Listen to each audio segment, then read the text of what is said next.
हाँ जी सर, बड़ी गहन बात है, बहुत शानदार डिबेट चल रही है। गहनता के लिए विशेष धन्यवाद।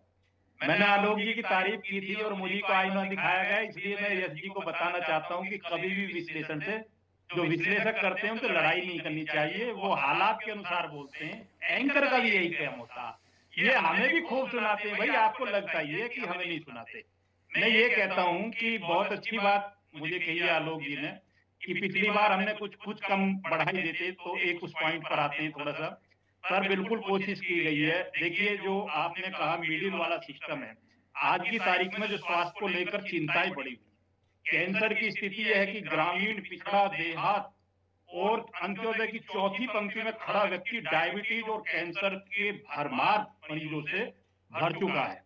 और हालात इतने खराब हो चुके हैं कि अगर वहां रिलीफ ना दिया जाए, वहां प्रयास ना किया जाए, तो मिडिल क्लास के आप कुछ परसेंट तक हम दे सकते हैं, उनको नौकरी, सर्विस, छोटे उपकरणों में कुछ लाभ हो जाए। लेकिन इससे ज्यादा लाभ मैं समझता हूं हो सकता है, लेकिन अपनी अपनी सोच है। कुछ चीज दिखने में ज्यादा अच्छी लगती है, कुछ चीज करने में ज्यादा अच्छी लगती है। यश भाई की नाराजगी है, उन्होंने बजट पर चर्चा की ही नहीं है। उन्होंने तो राहुल गांधी की तरह एक शाम को सौती हुए नरेंद्र मोदी दिखते हैं और उठते उठते उन्हें जो अब योगी जी और एक दो नेता और भारतीय जनता पार्टी के सपने में दिखते हैं, उन्हीं पर चर्चा कर कर वो निकल जाते हैं। रही अशोक जी की बात, अशोक जी ने भी अपनी बात रखी है। वो जहां चाहते हैं, जो उन्हें चाहिए, वो उन्होंने बात रखी है।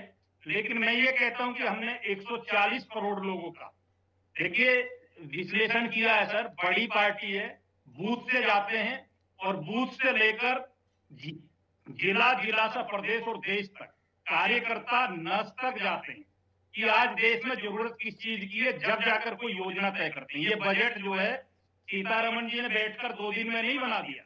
ये माननीय देश के प्रधानमंत्री से लेकर पूरी वर्किंग कमेटी लगकर इसको तैयार करती है कि किस मुद्दे पर क्या बोले हैं। 9 वर्षों तक जो पार्टियां घेर नहीं पाई हैं, 9वें बजट तक एक वित्त मंत्री को वो इधर उधर की बातें कर कर निकल जाती हैं। अब से पहले भी इस देश में बजट आते थे, बनते बहुत बड़े बड़े थे, लेकिन अमली जामा पहनाने की जब बात आती थी तो जीरो निकलते थे।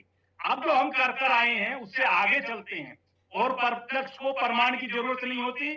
मैं ये कहता हूं कि अंत्योदय की जो गलत वाली बात की है, पंक्ति में खड़े व्यक्ति की बात की है, क्या ये गंभीर, ये दूरगामी सोच नहीं है कि बेटियों के बारे में कितने मजबूत भविष्य की बात भारत की सरकार सोच रही है, भारतीय जनता पार्टी सोच रही है। इसके परिणाम ये युवा आने वाले समय में जो अब से 2 साल बाद वोटर हो जाएगा, या हमारे चुनाव तक कितने लाख वोटर बढ़ेंगे, वो विश्लेषण करते हैं आज।